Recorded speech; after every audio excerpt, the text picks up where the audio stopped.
extreme tardiness. Once again, acceding to the request of a number of people, I request that the Olam in general hold off on the questions, and I shall endeavor to speak for 1 hour, and after that I'll remain here for 1 hour, and anyone who wants can ask me whatever they want. I might not be willing to answer every question.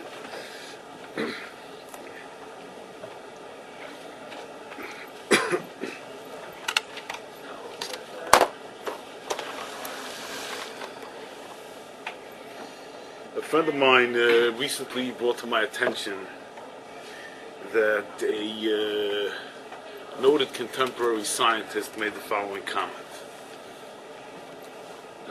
A mystic is engaged in an attempt to change the consciousness of a man into the consciousness of a dog.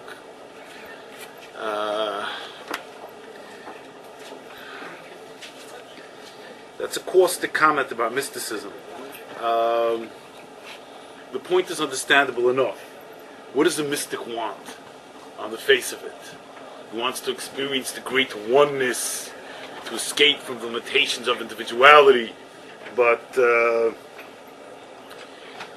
it could be argued that what a mystic is trying to do is really make his own consciousness more primitive, because for a dog it's also all one. It could be argued that a mystic is seeking to escape from the pain of individual existence, from the pain of adult consciousness, the pain of struggling with the knowledge of one's own death, one's own moral responsibility, one's own ultimate solitude, etc. He's trying to escape from adulthood. One might say that. I think this point is similar to the kasha that the Rambam asks in the beginning of Moed Nevuchim. The Rambam asks that it says, we have the story of how Adam and Chava were thrown out of the garden. They're thrown out of the garden because they ate from Eitz Hadas Tov V'Ra. They ate from the tree of the knowledge of good and evil. The tree of the knowledge of good and evil. So the Rambam asks, what does this mean? That means that the ideal state was supposed to be that human beings were not supposed to possess the knowledge of good and evil. That was the ideal state. The fact that human beings possess the knowledge of good and evil, the fact that human beings are capable of moral choice, have individual consciousness, are capable of moral choice, that is seen as a fall. That's seen as a fall. That's the fall. That's the fall of man. That's the fall of the world. So the Rambam asks in the beginning of Moed Nevuchim, what does that mean? I mean, the way we understand the world, someone who has no knowledge of good and evil is either a child or an animal. To have knowledge of good and evil, to be able to exercise independent moral decision, to be tested in that way, is for us definitive of adulthood.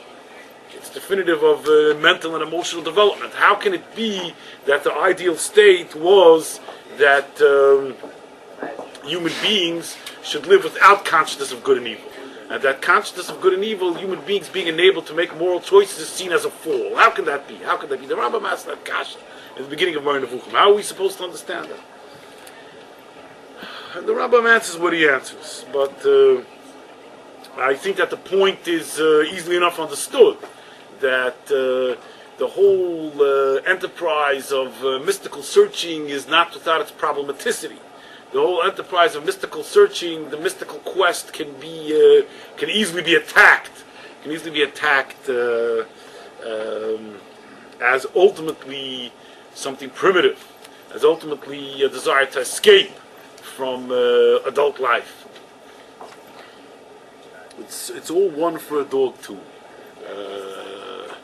To be an adult human being, it would seem to be, is to be rational, to be aware of the pain of life, to be aware of the necessity of making one's own decisions, not just to get lost in the great cosmic oneness and so on.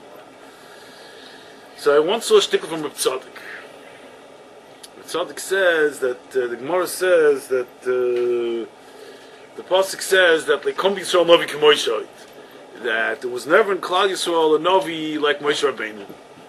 Moshe Rabbeinu was the greatest Navi.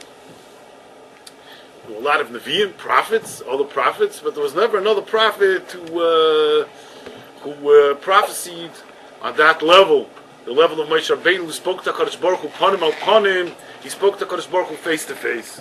Like Chazal say that all the Nevi'im are misnabe with the lashon of koyel mar Hashem.